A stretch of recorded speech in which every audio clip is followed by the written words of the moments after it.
Hey now, and how are you doing? Want to welcome you to the next episode of Peace, Love, and Bring a Bat. Today, we're going to bring on a really good friend, and I can't wait for you guys to get to know my friend Tiffany. Tiffany, how are you doing today? I am wonderful. I am so excited we are able to record this episode and just have a really awesome chat with people today. Yeah, today's a great day, and for those who don't know, Tiffany and I had a little part. She had got on a call. I wasn't ready. Then she got. I thought she was gonna come to a call. She wasn't ready, but we connected today, and I'm so glad to do that because one, it teaches us both, to just be present and think of the best in everybody. But before we start anything, why don't you tell them a little bit about yourself? Yeah, hi, I'm Tiffany. I live in Maryland. I am just south of our nation's capital here in the US. I'm about 47 miles from DC, which is an hour and a half on a good day with traffic.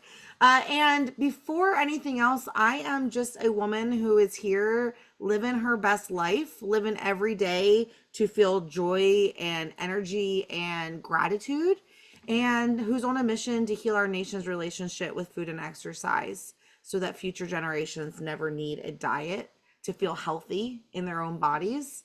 And so I think it's so important for us to lead with who we are as people before our titles. Because, like, who are you under the title? Like, that's what I worry about with people. And so I don't know why I just shared that part of my brain thought, but cheers. Well, it's one of those things that align us. So that's one of the questions I wanted to ask you is, because it is so important to know who we are. That's what I always say is that authenticity is to know who we are and how we then communicate it to the outside world becomes different, right? If we're chasing after something, we might not be as our most authentic selves. Yeah. And a lot of times I think that we don't actually know who we are. Mm. We become the title, we like live in that rat race and never get a chance to like pause and say, like, but who am I and what do I value in this world? And after we spin so many times on that hamster wheel, we start to feel disconnected and burnout. And like, no matter what we do, it's never enough. And it turns out it's because we were chasing the wrong rabbits the whole time Yep. because we didn't know how to slow down and actually get to know ourselves. Well, that's so important. And a story I'll share with you is a story of my mom.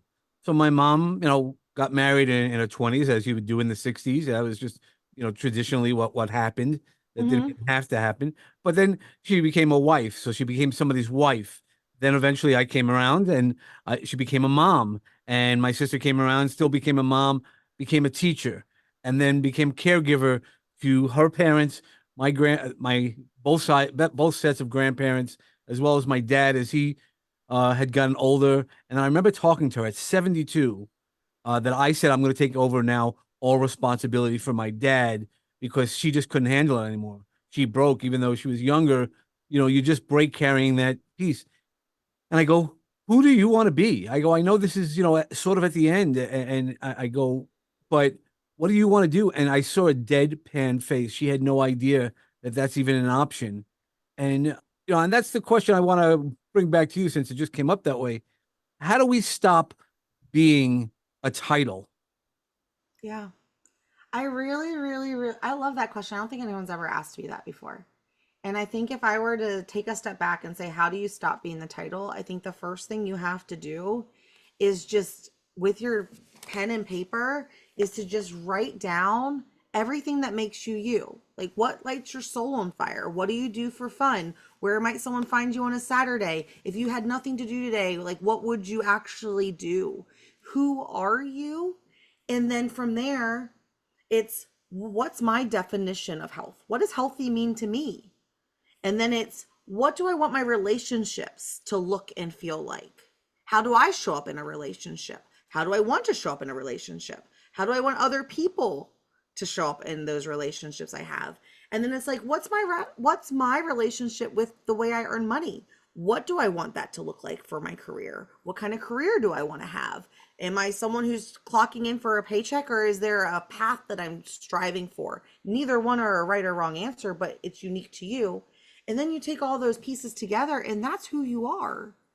That's you on your best days.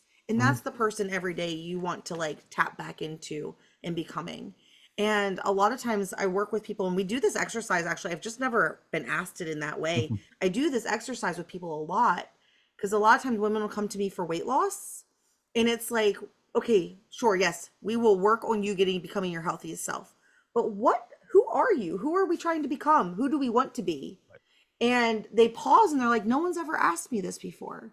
And when you get really clear on who you are and who you're becoming, everything starts to become this yes or no answer of, is this an opportunity for me? Is this a choice for me? Yes or no. And there's no more energy around it, no more guilt, no more shame, no more anything. And that's how you learn who you are. Yeah, that's powerful. Yeah, and it really is. Again, at my life, at one point, somebody asked me, "Do you love yourself?" And at that Mm. time, I didn't. I probably had the same face that my mother had when I asked her at 72, and I said, "Huh," and I didn't. And now I talk about How did love. that feel in your body when they It felt asked you? horrible. It broke me, but for me, when I felt broken and I knew that that wasn't the right answer for me, and it's not the right answer for anybody. We should always love ourselves. We don't have to like ourselves with everything that we do, but loving ourselves, that's a different story. And once I started that, and I had to go home to afterwards and look myself in the mirror and say I love myself, and how hard that was. And I have to say, it's really then it hurts you even more that you can't say it authentically. And until Yeah. I understood the obstacles for loving myself, I saw things completely different. And it's so interesting. Did your identity, like, did it break you? Like, what did it catch you off guard that when you realized that you didn't actually love yourself? Or Well, was that something that, it did break me.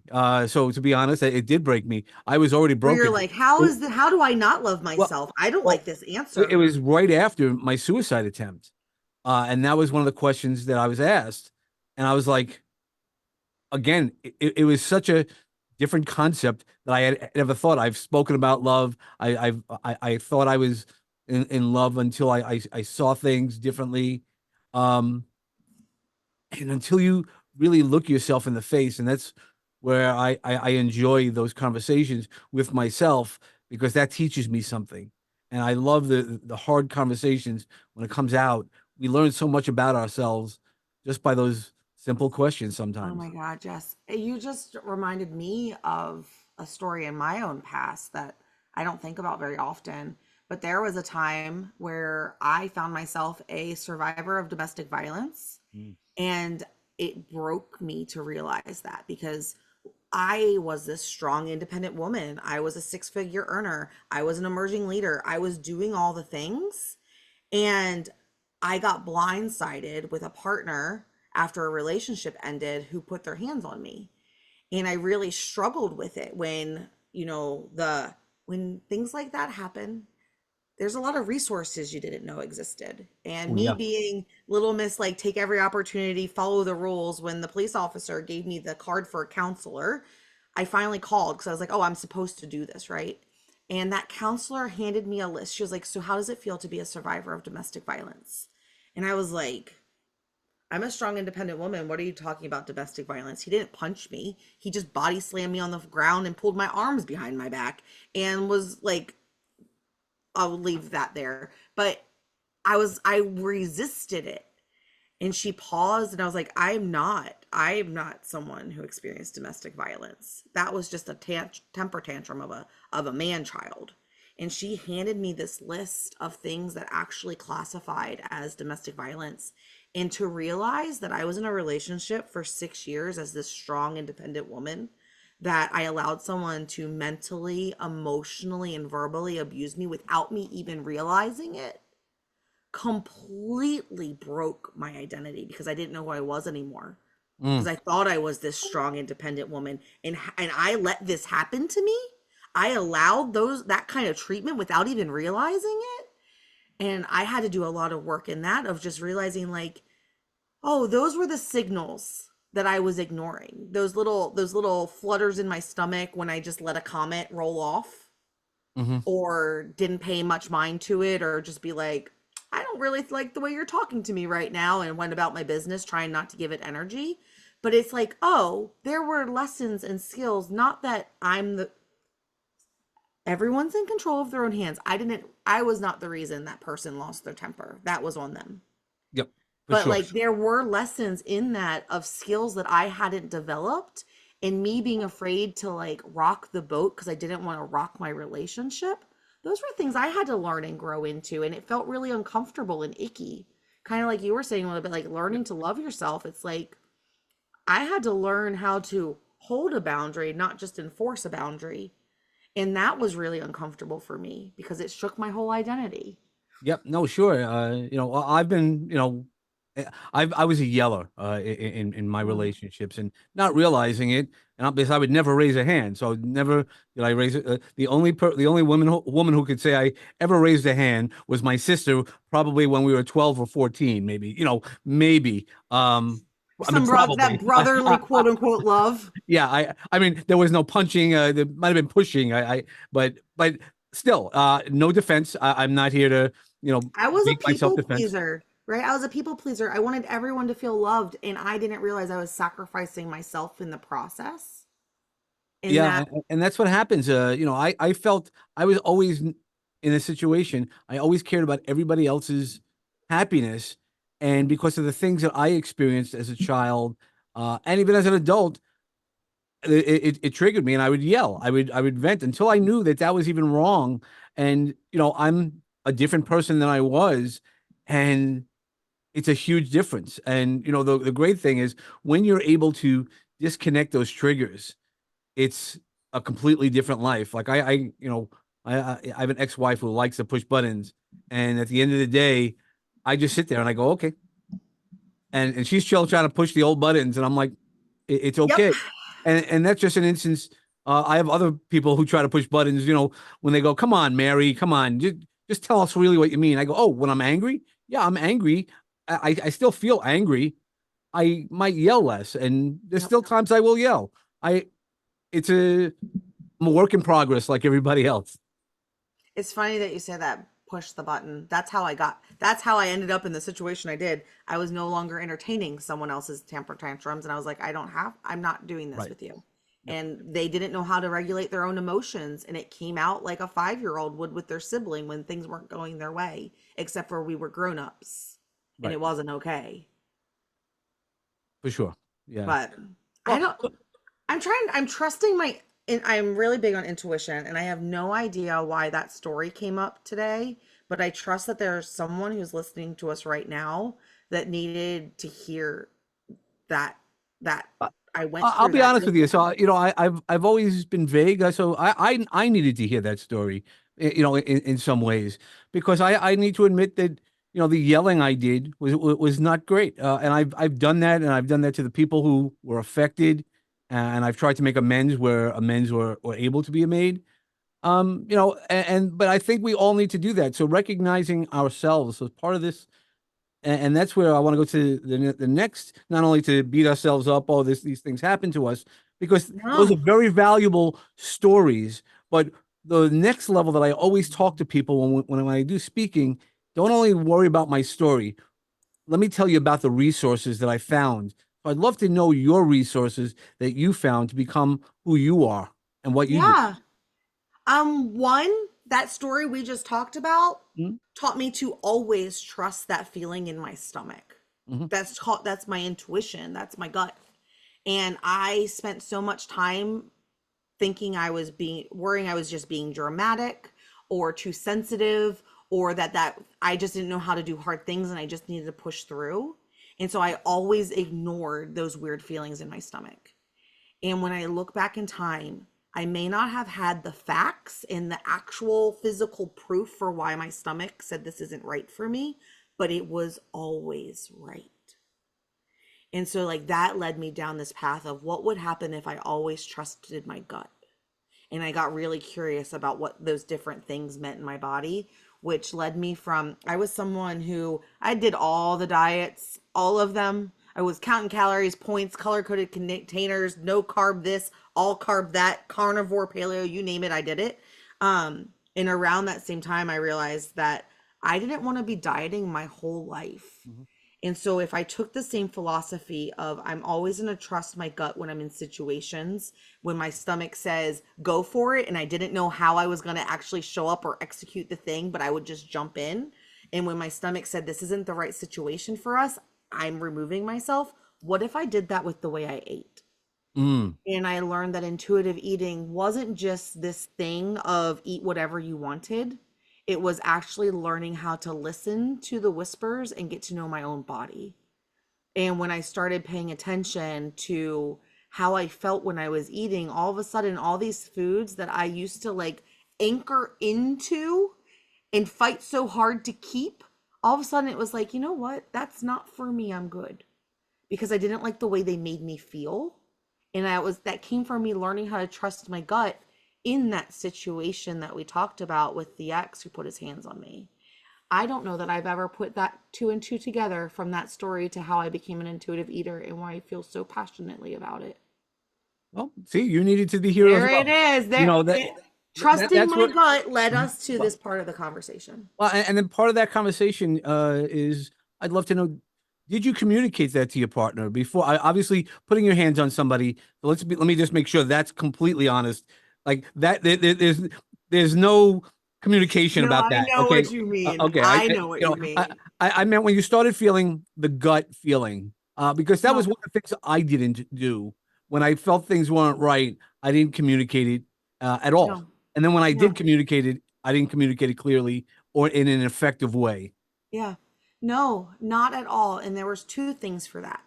I had my own internal struggles with my weight and my own health that I was working on. And he was Mr. like gym rat bodybuilder, like, what is wrong with you? Why are you not tinier? And so like there was that battle of I'm gonna do me, you do you, I'm gonna do me, and we'll come together and be us, right? And so like there were some things that I would just let roll off when he would comment about, do you really want to eat that? Or things like that. Mm, So I had gotten in this habit of like, just let it go. You're never gonna win this argument. He's not open to hearing what you have to say. Just ignore this part of it. So mm, there was a lot of ignoring to keep peace. sure. And then when it came to like just the random side comments, or it was always, I'd always tell myself, nothing worth having is easy, which there is truth in that, Correct. but not at the sacrifice of your own self-worth. Yep. And I have never had this conversation before. Wow. Um, at least not out loud. Okay. Um, And if you're uncomfortable, No, we can it's move on. perfectly Okay. perfect. It's perfectly perfect. That was more of a compliment to you for even Thank you. having a stage for this to come out in conversation. I think it's important. And the person I was dating, we had gone through so much. He was the player, he was never settling down. And when I put a line in the sand of like, I'm not open to an open relationship, like if that's for you, you go have it. And when he came back, there was always that thing in the back of my head that was like, don't rock the boat. Don't remind him that he liked life. Life was so much easier for him when he was out doing whatever he wanted. He picked you, just be happy. Don't rock the boat. And like he came back to choose you. Don't rock the boat. Keep peace. And so there was always that conversation of if I speak up and this goes south, he's going to leave. And that should have been sign number one that it wasn't. I should have removed myself from a relationship like that. But I was still dealing with my own self-worth and value, and I was becoming this strong independent woman, and I was this strong independent woman. And I think that we're just blind to the things that hurt that we don't want to see.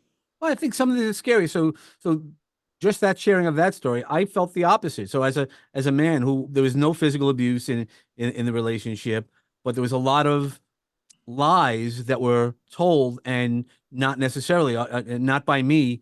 It was the belief that the changes of the story because other people came in and told different stories Mm. of what they felt should happen or what they happened.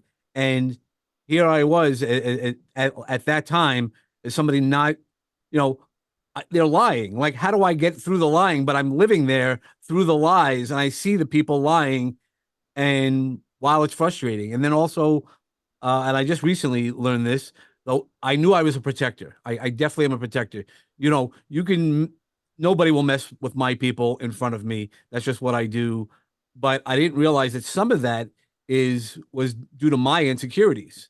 And that just, I learned that recently. And I was like, huh, you know, it's so interesting when we look at those type of events and then learning your resources. But you have to be strong enough, and you sound really strong about diving into yourself to see things. Yeah. You know, and I'm sure going forward, much like myself, everything I do is I when it's not right, I say it's not right. I communicate it. For me, communication is the most important thing. I'll tell you when it's not right because that's what I do. Because when I never did that, it didn't work out It well. didn't work out either, right? And it's so hard because when you're trying to learn who you are and establishing yourself and healing from your childhood stuff, your adult stuff, like the pendulum swings really far the opposite direction. Yep. And I don't know about you, but I couldn't stand myself. Like I became so hard to be around because I didn't know how to show up in the world, protect myself and still let people in.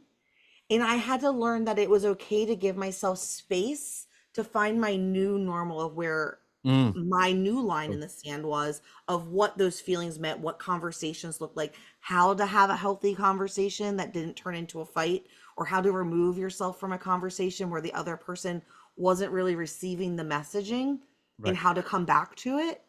And so when you say resources, I think there are so many resources out in the world, and the biggest one you can give yourself is space for it to be messy.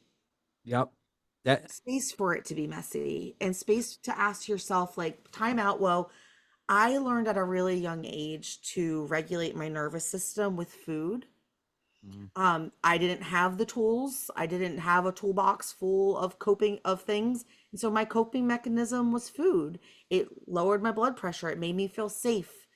Later that turned into using food to keep people from looking at me because the Mm. bigger I got, the less attention I got, and that had its own level of safety.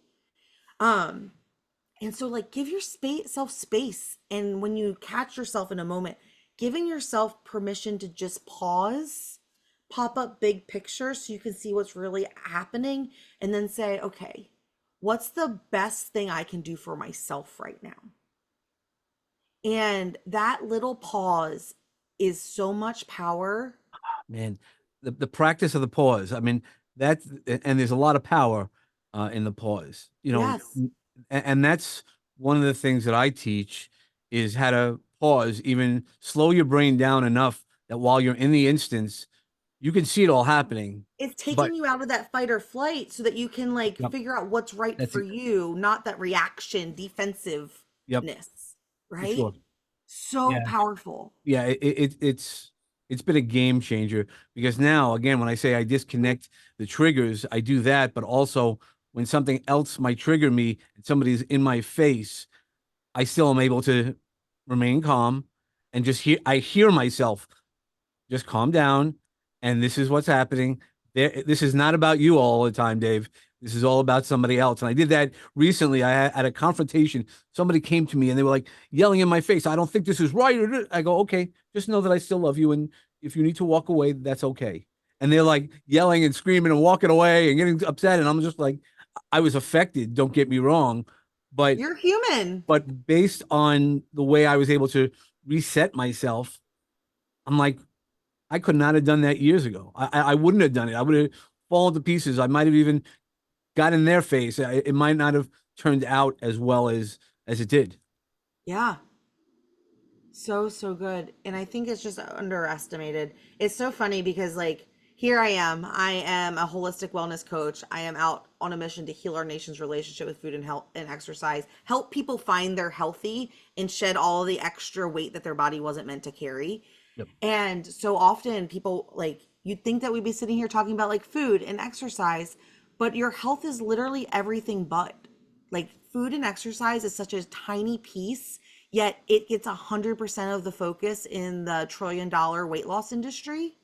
But if you truly want to get healthy, it's you have to learn how the habits of a healthy human, just establish those while also remembering you are a human with all the stuff that you and I just talked about Yep. that led to the habits and the coping mechanisms and the patterns that you develop that you're stuck in and you don't know how and you're struggling to get out of. Like you have to honor that. Like you're a whole person, a whole human. Yeah, and that's where, like I know when I do work, and I'm sure you do something similar, the seven stages of wellness. And, how do you create that balance within yourself? And, when you start realizing something's too high, so I do that regularly for myself, or when I'm not feeling good. Why am I not feeling good? What's triggering me? What words don't believe aren't accurate in the way that Mm. I talk to myself? Just recently I was on a podcast, and you always try to save something special for a podcast. And I said, and I knew he was part of the podcast. He was willing to give me some coaching, and I gave him some coaching. And I said, okay, I'm not worthy. That was what I felt. And it triggered me so much recently. And I was like, I am worthy. And I knew that. As a coach, I knew that. But why does this keep coming back to me? And then we worked on it in 15 minutes. And then I also gave me the idea where I needed to guide, because it sounds like you do that also, is when you What was find the where was your block at? If you're my open to my sharing. yeah, yeah, my block was much like anything else. It's our early childhood issues that it compounded over years. So it compounded when the boys did something without me. The group of guys that I was hanging out with did something without me. It might not have been consciously, hey, we're leaving Dave out, but how it felt to me. And that's why sometimes it doesn't matter what the real facts, it's our perception of those facts. And then So what story did you rewrite? What did you rewrite the story to so be? there's a couple of stories. So, once you open like an onion, there was a lot of stories. And I actually just spoke to my best friend about it, because years later, one of the other reoccurring was that he went with somebody else to do a bowling tournament or something like that, because we were all really top-notch bowlers. And I said, it made me feel not worthy, not being invited, not this, not that. And he goes, but that wasn't the case. I go, yeah, it doesn't matter. This is what I felt. I go, I'm not angry at you today. I go, we're very close right now. I go, but I have to get through it, not because of you, but it was something that happened. And then, I had an ex-wife who cheated. There's lots of bits and pieces over my life that I then dive deeper, and you're like, okay, maybe I'm not worthy. You've heard those things, because when you're Yeah. having arguments, you're not worthy. You're a piece of this, or our parents unexpectedly sometimes tell us, just sharing with me, you can't do that, not because it was too scary for them. Yeah. Like the stuff I'm doing now, the podcast, even talking about this mental wellness, and people are like, "Oh no, please don't talk about your suicide attempt, you're this, you're that." I was like, 1 minute, I was told I was supposed to. That's why I'm here. I'm here by the grace of God. But also, I'm not afraid of it. If you're afraid of it, I'm sorry that you're afraid of it. That's something for you to work I through. go, but I look at it. That's 5 years ago, and look at where I'm at now. And it's not about me. It's not about, oh, Dave's wonderful. Dave's not wonderful. But I also know that day, the nickname that I had as a kid was Kid Ego. That day, Kid Ego died, because when you have to go tell your children about that you attempted suicide, and they're teenage girls, and you're like, have to tell them the truth and allow them to ask whatever questions, there can't be an ego there. And Right. You just have to I've be a now put my, person. yeah, I've done that now to say that to anybody. If they have a question, as long as it's not going to personally affect my version of a story that might affect somebody else, I can tell you what I feel and why I feel it. And I I think love that that's a so lot. powerful. Yeah. So this is something that I have gotten into practice. So we started with like learning to trust your own Mhm. intuition Sure. and learning to listen to your own body's cues. And now it's like whenever I feel resistance against something and I keep Yep. just button up to it over and Yep. over and over again, I pause again. It's like I this is literally how I live my life, is how I coach people to live theirs. But it's like pause and it's like, what is the story I'm telling myself? What do I believe about this thing? And so often it's like when I give myself that space, it's like, why do I actually think that? Yep. Like there was a time in my life where I would have told you I'm not a runner, my brother's a runner. Well, I've got the Mickey ears to show in the wall full of medals that say otherwise. Like I've run 250 miles just through Disney World. I think I'm a runner. But it Yeah, was like, you're completely. you know what I mean? But it's like my whole life my brother enjoyed running. I struggled with running. I could run on a field hockey field and a lacrosse field, but if you just wanted me to run, like it wasn't for me. Me too. But it was like, You what want if me to I play paused? football, baseball all day long? I'll run, and I've never been fast. I'm the slowest guy, but I'm determined. And Yes. but if you ask me to run, since I was a kid, because I was in a car accident that hurt my knees, there was no damage. I'm like, I have it in my head. I'm not a runner. And I Well, walk, like even today when yeah. we connected, I was walking. I walked 4 miles today. So I'm back into doing my physical workout because I need to do it for myself. And you got to figure out what you are and how to do it. Finding the resources that work for you. Yes, and I want to back up this story real quick for people to see live time how this thought process worked. Because I think so often, unless you have friends who think like this, you don't even know this is normal yet. So you may Yeah, not be doing this for yourself. So I want to paint that picture. It was, I'm not a that's runner. Well, huge, why aren't huge. you a runner? Well, because my brother's a runner and running's easy for him. It's hard for me. Okay. Well, what does a runner actually mean? And I was like, and it was because I can't run without walking. And so I was like, well, what does that really make you a runner? Do you have to never walk to be considered a runner? And when I asked myself that question, I was like, well, that sounds really stupid. No, that doesn't decide if you're a runner or not. And I was like, oh, so running isn't I can run 3, 5, 10 miles without stopping. Running is I literally ran, whether it's 4 seconds or 50 gazillion seconds. Right. And so I had to reshift that conversation with myself. So it was like, oh, well, if I can run for 10 seconds, I'm a runner.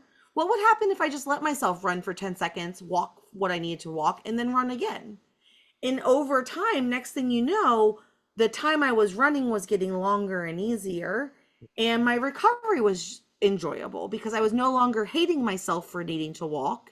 It was, I had the permission to because it didn't take away from the thing I was doing.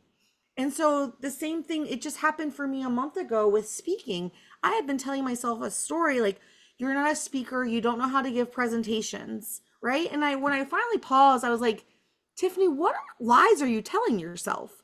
You used to give presentations all the time when you worked at a Fortune 250 Mhm. company to CEOs and board members all the freaking time. You can give presentations. Yep. You talk to people all the time. You just have never done it in a setting where someone's invited you to hold space on a stage to share a story this way. And when I paused, I was like, Tiff, what would happen if you just gave yourself permission to trust that you know what you're talking about, that you know you best, and that you could just, what would happen if you just trusted that whatever came out of your mouth was the thing that was meant to be said in that setting? Yep. And this last weekend, guess who was invited to go to a women's retreat and who became an actual speaker on a stage in front of other people, human to humans, sharing the same air? This girl, I don't know who. Who? Tell me this who. one right here. And it was because it was like I redefined my definition of what being a speaker was and that I could be one. Mm. And so I challenge people who are listening to us right now, like, where are you coming up to resistance and what story are you telling yourself?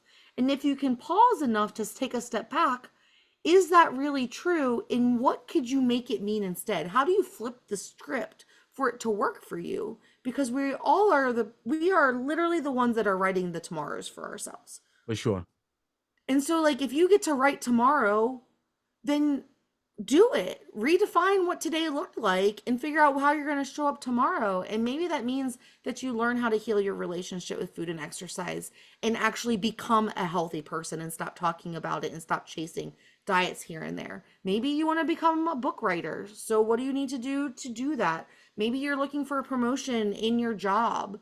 Okay, well, what skills do you need to start seeking out and learning now for that to become your reality? Become the writer of your own story. That that's exactly what I do is I help people with their story, but while I use the overcoming limiting beliefs, and it's also healing the story of your past. You know, Mm-hmm. forgive yourself. You know, if you've done something less good, like I have in my life with the yelling and the behaviors around that, give yourself permission. I did the best that I could, but it was damn right my role to improve. And even where I'm at now, this is not where I'm going to be next year. I'm not going to waste any more time I in love doing that. that. And we have to go both backwards and forwards to move to what we want and have our stories become as powerful as they are. We all have stories, and there's somebody here who needs to hear our story. I know this might not have been how the episode we had planned, but this is But this so is much how I better. show up to them because I'm But just this a, is so I much better. totally I really, I'm just hearing it, and one, it's helping you, and it's helping me. So at the end of the day, I'm sure that one person who hears this is going to be helped as well, because that's what happens. It's the energy yep. we put into this. And what would happen if everyone showed up as themselves to just have a conversation with someone else with no agenda, no idea of where it was going to go, no trying to force it one way or another, but just truly let conversations blossom wherever they were meant to be? For sure. For So sure. good. I do have one thing that's on my heart right now that I do want to Yeah, make sure. sure I say out loud. So I was running last week. You said something that triggered this thought and this memory. I was running last week and I was thinking about something someone said. So many people say you have to hate yourself and your situation so much that you can't stand living in it another day. And it was really spinning in my head because I'm like, I've been someone who've said that in the past. Like I said stupid shit like that. All sorry. Mhm. I Yeah, yeah, said yeah, stuff yeah. like That's that okay. all the time. And I was like, what does that really mean? I don't believe that to be true. And so maybe you do need to be so over your current circumstances to like get off the couch to make a change. But if you don't transition into loving the person that you want to be, loving yourself so much that you'll do whatever it takes to become who you're trying to be, you will always be stuck and always go backwards because you can't create something beautiful out of hate. And if the only reason you're showing up for your workout or to eat your veggies today is because you hate yourself so much, you're so disgusted with yourself that you're doing it because out of that like hatred, I can't stand myself, I have to be someone else. Those results that you get will never be yours to keep. You've got Uh, to transition into the I love myself so much, I'm doing this for myself really yeah, quick. and what I've been talking about is, it just came up in a conversation a couple of weeks ago. The question really is not about hate. Hate is something, hate is not the opposite of love. And what really is the trick, and this might sit down and blow yourself, is it really will, because at least it did for me. Hate is the absence of love. Mm, And the if you void could, of it. if you could, yeah, the void, it's not the opposite, the opposite. It's not like a black, white, opposite type of yin yang type of thing. It's the absence of love. It's when you hate something, there's no love in there for you. And the Mm, more what you need to do is find out what obstacles are in your way to cause you to love that. It doesn't mean a person. It doesn't mean, that's why we use that word love way too quickly. And when I talk about people, I talk about unconditional love. That I don't care what, Tiffany, whatever you say to me, if I'm saying to you, I love you and I love the conversation, then it doesn't matter what you say. And anything that you say is just, she said it without love in that conversation, or which I knew you wouldn't do. But that's really what it is. It's the mm, conversations that we have that don't have love in it or are not seen through the love filter. Those are the conversations that take us to those less good outcomes. so good. Mm. Okay. All right, My brain's processing that. Sorry. yeah, no, it's a lot. And, when I heard it also, I was like, you got to say that again. And then I was like, you got to say it again. And I was like, I get it. It's right. So when you're angry at somebody, or hate them, you want, but if you could just say, okay, the absence of love is within our relationship. Why is that? Now it could be, again, sounds like from your experience, you don't have to love that person and I wouldn't recommend that, but you can at least put the energy around that differently within yourself and go, okay, I did the best what I could do then. And today that wouldn't be a Yeah. conversation. You now would have better communication with whatever partner, I'm sure you do, with Yes. whatever partner you have and things. Yes. I'm glad you said that because that was the next part of that conversation that left my head. You got to switch from, you can't do it out of hatred. You got to do it so much out of love for yourself. Mhm. That's where the real changes are made. And when you do that, oh my goodness, it just left my brain again. Say what you just said there at the end because it was actually really, really good. Yeah, sometimes I do Ah, that. oh, Well, that's it's just the perfect. absence. So even when you don't necessarily love somebody who's treated you poorly, that doesn't mean you have to love them again or give them love, but you have to give yourself the love for that situation. Yep, we're just not to leave it there because it's literally gone. Okay. It's gone. All right. That Well, if it makes me comes on, if sad. it comes on, yeah. So I know we've gone a lot of different ways, and we're rounding up on the end. Is there anything that you? So I want to walk into a magic garden, and you've Mm, given us a lot of different seeds to plant. Is there one final seed that you would like to give everybody when you're talking about the intuitive healing, as well as also intuitive healing through eating, and yeah, what better relationships we might have for that for ourselves? yeah.